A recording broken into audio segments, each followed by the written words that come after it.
I was her big brother. I was supposed to protect her. I could not. I've never gotten over it. Welcome to MsMojo, and today we're looking at the most well-known celebrities with largely obscure tragic pasts. We'll be excluding figures like Eminem, whose difficult childhoods have been widely discussed. All this commotion, emotions run deep as oceans exploding. Tempers flaring from parents, just blow them off and keep going. Leighton Meester. Unlike her Gossip Girl character Blair Waldorf, Leighton Meester did not grow up in the lap of luxury. Her parents, Doug and Constance, were sentenced to prison on drug smuggling charges just before her birth. My parents had been part of a very interesting lifestyle, I guess you could say. They were in prison? Yes. Okay.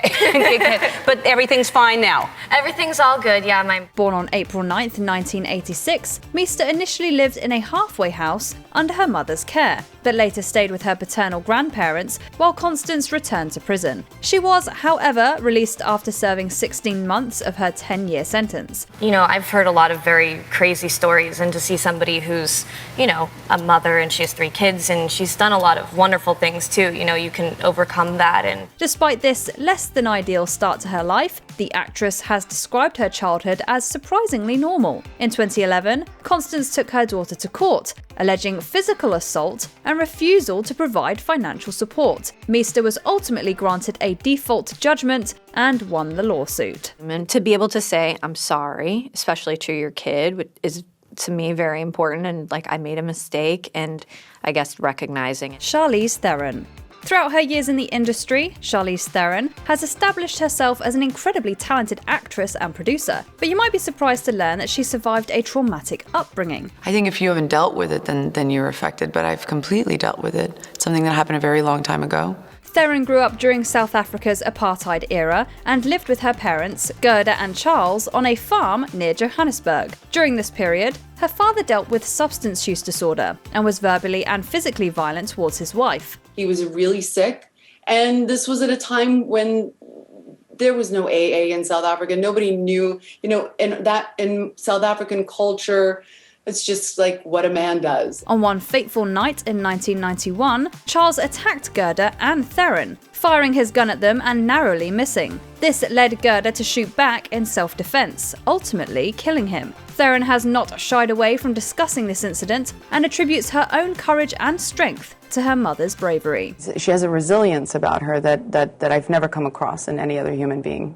Shania Twain. Hiding away is a very good way to start this this off, because a lot of times I was hiding away from violence in our house, when things got really tough financially, but it affected us in sometimes more difficult ways than others. Country pop icon Shania Twain managed to shield her personal life from the public eye until 2011, when she released her memoir, From This Moment On. The book revealed an upbringing marked by financial hardships, to the point where access to food wasn't always guaranteed. Suspicion starts rising, why don't you have your own lunch? And when my teacher would ask that, I would say, oh, I forgot it, or oh, I'm not hungry, it's in my locker, and you learn very quickly that you are not within the norm. The Ontario native, born Eileen Regina Edwards, also bore witness to her stepfather Jerry's violent treatment of her mother Sharon, a treatment which Twain herself also experienced. The singer briefly lived in a shelter for the unhoused with her mother and siblings,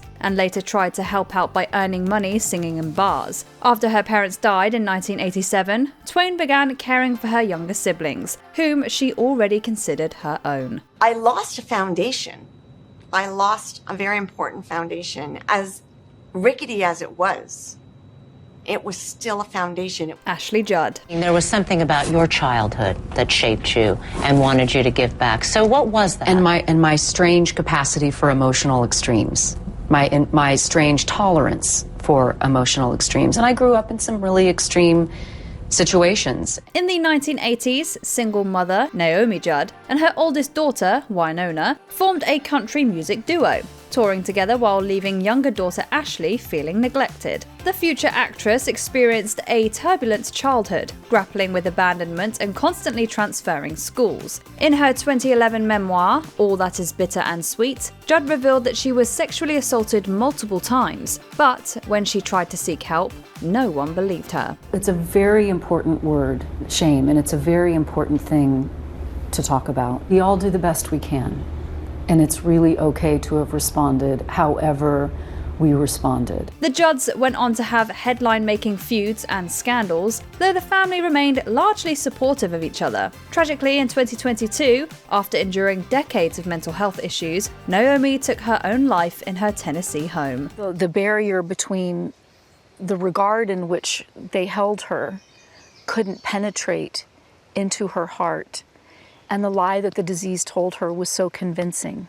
Jennifer Hudson. And my mother always told me, no matter, Jenny, no matter how negative things are, you always find the positive. Your mom told you that? She used to always tell me that. Since appearing on American Idol in 2003, Chicago native Jennifer Hudson has seen great success as a singer, actress, and talk show host, earning a spot in the impressive EGOT Club. However, not many people know about the profound tragedy she's experienced. There was so many shocks involved in it. Like, I can't even get over, like, who do I grieve for first? On October 24th, 2008, her mother, Darnell Donison, brother Jason, and nephew, Julian King, were killed by William Balfour, her sister Julia's estranged husband. In 2012, he was convicted of 3 counts of first-degree murder, receiving 3 consecutive life sentences with no possibility of parole. Balfour got an additional 120 years for home invasion and aggravated kidnapping. Hudson and her family later established the Hudson King Foundation for Families of Slain Victims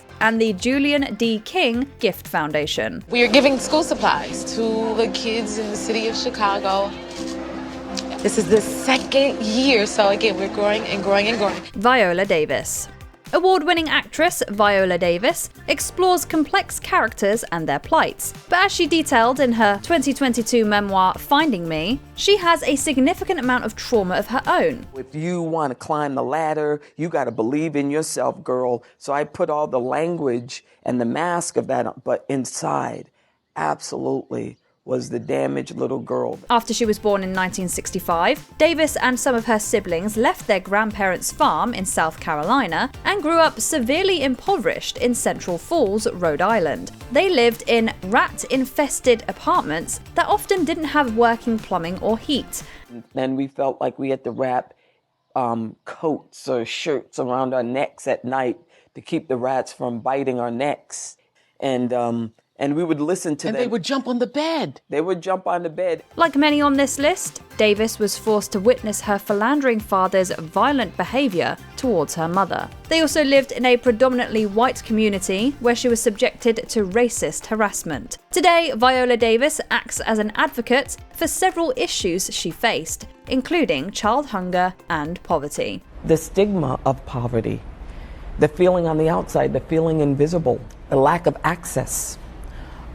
Which is why I talk about it all the time. Sofia Vergara. My brother Rafael, and this was his watch. He passed away when he was 26 years old. Best known for playing Gloria on Modern Family, Sofia Vergara emigrated with her son from Colombia to Miami, Florida in 1994, leaving the rest of her family behind. 4 years later, tragedy struck back home when her older brother, Rafael, was fatally shot during a failed kidnapping attempt in Bogota. And unfortunately, none of us was able to say goodbye to him. He died instantly. Subsequently, Vergara brought over her mother, her sister Veronica, and her younger brother Julio to join her in Miami. Rafael's death was tough for everyone, but particularly for Julio, who turned to substance use as a coping mechanism. While living in the US, he was reportedly arrested 30 times over the span of a decade, ultimately resulting in his deportation in 2011.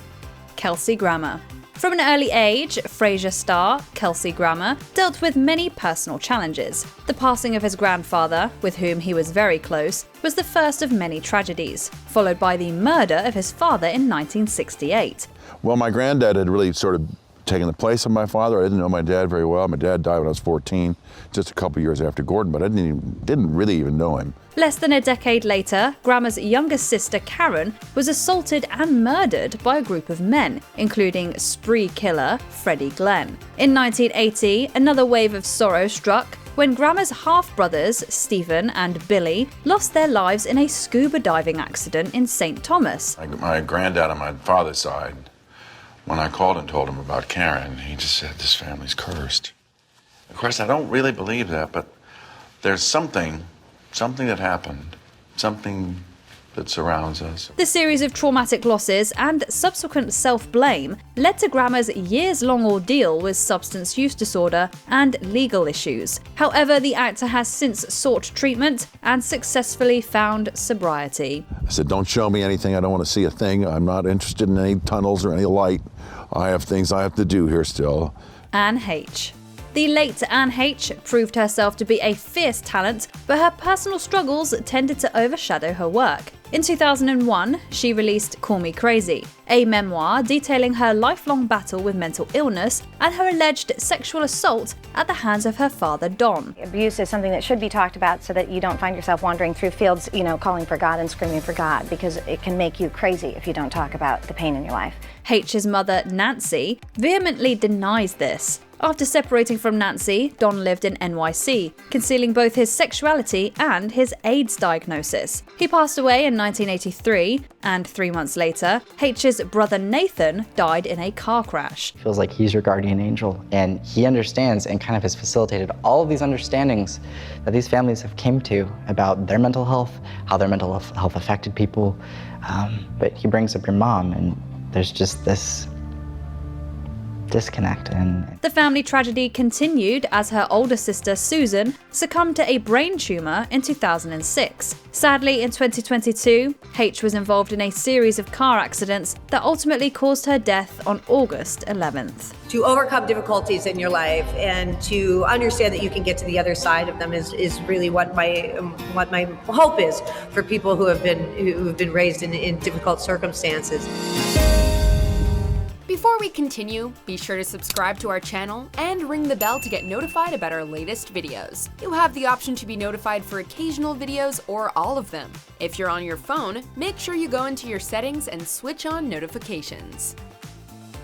Jennette McCurdy. The entertainment industry has seen the downfall of many child actors, often as a result of their parents' actions. Unfortunately, Jennette McCurdy knows the experience all too well, having endured physical, emotional, and verbal trauma from her controlling mother, Deborah. I lived for my mom. I completely lived for her. I wanted to do what she wanted. I truly couldn't identify my own wants and needs when my mom was alive because I was just oriented around what would please her and what would satisfy her. Deborah, who had nursed dreams of becoming a star herself, forced her daughter to follow strict diets, which led to disordered eating and obsessive-compulsive behaviour. She made Jennette work even while she was ill and regularly subjected her to physically invasive treatment. My whole existence was sort of revolved around this idea that my mom knows best and what my mom wants for me is better than what I want for me because she knows better and I'm nothing without her. So to try and unpack that was something I wasn't willing to do initially. In September 2013, Deborah passed away after a decades-long battle with breast cancer. Following years of toxic coping mechanisms and therapy, Jennette opened up about her lifetime of trauma in 2022's I'm Glad My Mom Died. And you describe in the book that you felt violated.